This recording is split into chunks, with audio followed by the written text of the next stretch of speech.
एक नाम विजय माल्या। किंगफिशर का किंग था, पर उसने बैंक से 9,000 करोड़ का लोन लिया और जब रीपेमेंट का टाइम आया वो देश छोड़कर निकल गया। अब हाल ही में 4 घंटे का पॉडकास्ट राजमानी के साथ, जिसमें वो कहता है मैं चोर नहीं, मैं विक्टिम हूँ। पर सच क्या है? ये है सत्य फाइल्स, जहां हम उन्हीं फाइल्स को खोलते हैं जिन्हें लोग ताले में बंद कर भूल जाते हैं। ये वीडियो एक न्यूज़ नहीं, एक इन्वेस्टिगेशन है।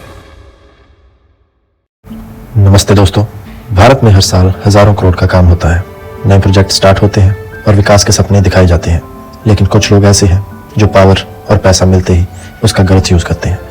आज हम बात करने वाले हैं उन 5 बड़े स्कैम्स की, जिन्होंने सिर्फ न्यूज में हेडलाइंस नहीं बनाई, बल्कि देश के सिस्टम, इकोनॉमी और लोगों के ट्रस्ट को हिलाकर रख दिया। तो चलिए शुरू करते हैं इंडिया के 5 सबसे बड़े और शॉकिंग स्कैम्स के साथ।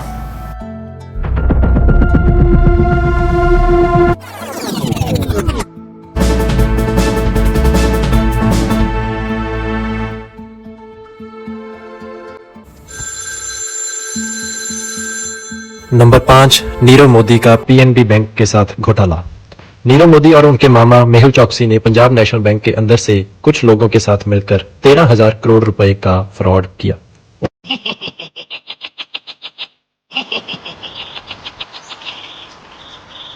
उन्होंने फेक लेटर ऑफ अंडरटेकिंग्स यानी कि एलओयूज बनाए, जिससे फॉरेन बैंक से लोन लिए बिना प्रॉपर अप्रूवल के। जब स्कैम पकड़ा गया तब तक दोनों इंडिया से भाग चुके थे। 2019 में नीरव मोदी यूके में अरेस्ट हुआ। आज भी उसका एक्स्ट्राडिशन प्रोसेस चालू है। यह केस बैंकिंग सिस्टम की ट्रांसपेरेंसी और अकाउंटेबिलिटी पर बड़ा क्वेश्चन मार्क था। सबके लिए एलओयूज का मतलब होता है letter of undertaking. Nirav Modi के लिए था लीव अनडिफीटेड।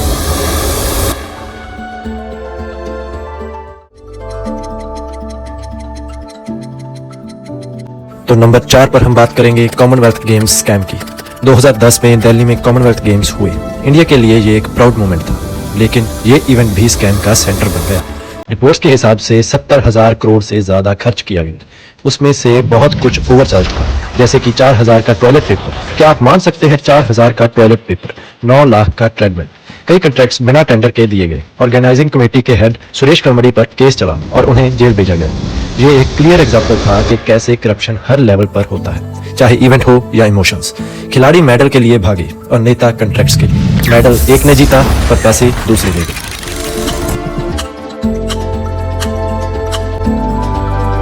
अब हम उस इंसान के बारे में बात करेंगे जिसकी चर्चा आज भी हमारे देश के घर घर में होती है। मैं बात कर रहा हूँ किंगफिशर एयरलाइंस के मालिक विजय माल्या की। विजय माल्या ने किंगफिशर एयरलाइंस शुरू की, लेकिन एयरलाइंस लॉस में गई। फिर भी उन्होंने 17 इंडियन बैंक से 9,000 करोड़ का लोन ले लिया।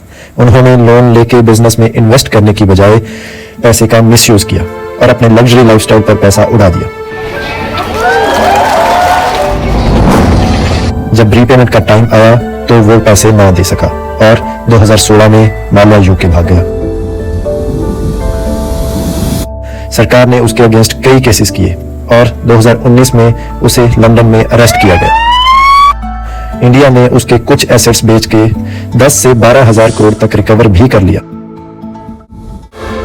इस केस ने एक बड़ा सवाल उठाया, इतना बड़ा लोन बिना किसी सॉलिड गारंटी के मिल कैसे गया? लोगों को चाय पीने से पहले सोचना पड़ता है, और भाई साहब प्लेन लेके बिना रिटर्न टिकट के निकल लिए। अब हम बात करेंगे 1990 के दशक के स्टॉक मार्केट के किंग हर्षद मेहता की, the big bull.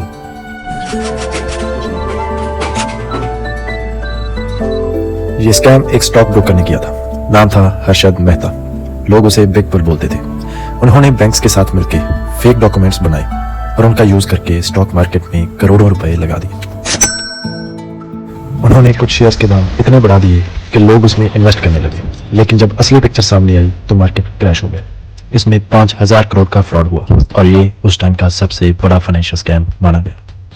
Harshad Mehta के खिलाफ कई केसेस चले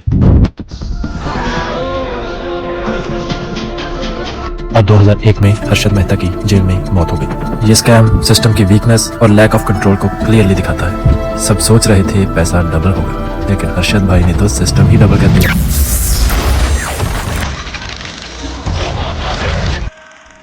2G स्पेक्ट्रम स्कैम देश का अब तक का सबसे बड़ा स्कैम।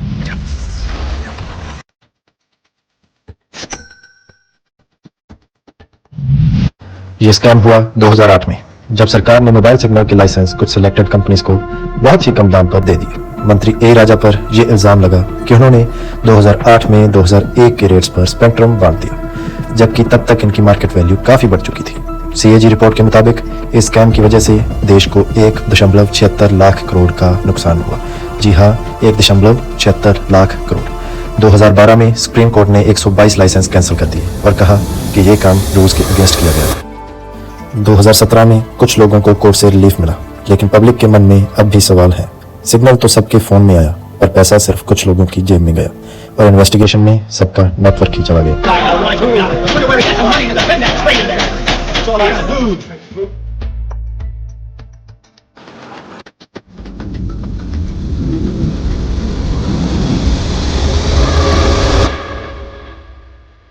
दोस्तों, इन स्कैम्स ने देश को सिर्फ पैसे का नुकसान नहीं दिया, बल्कि लोगों का भरोसा भी तोड़ दिया। हर बार नई पॉलिसीज और नए प्रोमिसेस दिए जाते हैं, पर जब तक सिस्टम में ऑनेस्टी और अकाउंटेबिलिटी नहीं होगी, तब तक ऐसे केसेस रुकेंगे नहीं। हमें अवेयर रहना होगा, क्वेश्चंस पूछने होंगे और सही लोगों को सपोर्ट करना होगा। आप बताइए, इनमें से कौन सा स्कैम आपको सबसे बड़ा लगा और क्या आप चाहेंगे कि हम और स्कैम्स पर वीडियो बनाएं? वीडियो पसंद आए तो लाइक करें, कमेंट में अपनी राय दें और चैनल को सब्सक्राइब करना मत भूलें। धन्यवाद। जय हिंद।